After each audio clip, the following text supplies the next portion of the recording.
Was Shia Labeouf before Shia Labeouf was Joe Moss. We only got 30 seconds, so I mean, I'll try his voice, but I don't know, man. Who makes that choice? Who's pretending to be who? We're pretending to talk to a you that doesn't exist yet, but what's really going on here? I don't think any of us understand. Maybe you do. There's always reflections of you in the screen, but I can't speak. I'm dumb. I'm the dumbest, but Shia talks. 30 seconds, so, all right, pressure, whatever. Hey, Mom, it's really Joe. Bet you never thought this would fucking happen, huh?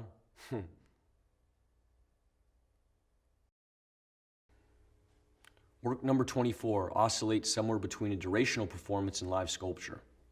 The work seeks to act both as a social and institutional critique of what is an art school, presented then in the form of a bookshop as opposed to a library, arguably a democratic equivalent. The work seeks to explore the currency of ideas, how trade and exchange is not only commoditized, but perhaps how conversation is perhaps a vital component in the flow and disruption of how culture manifests. My practice revolves around questions of fact and fiction and the blurred line that lies between. I'm interested in how surveillance images can be manipulated and orchestrated in order to create a particular narrative, creating an unreliable narrator. There are 3 parts to the work: footage of a factual space whereby a sequence of events has occurred, a digital drawing of the space, and a strip back stage to its crude, simplest skeletal form, where the sequence of events is reenacted. The stage is a factual representation of a real-life space whereby every property is identical in dimensions. 57,910,000, 108,200,000, 149,600,000, 227,940,000, 778,330,000, 1,429,400,000, 2,970,990,000, 4,504,000,000, 5,913,520,000.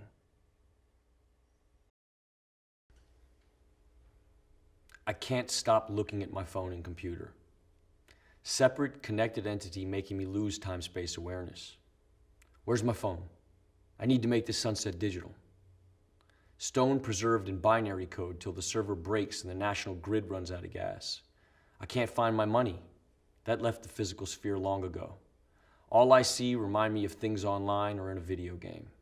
They are so real in the moment. I climbed that mountain with my mind and fingers. My body didn't even get close. All my experiences turned into light and pixels.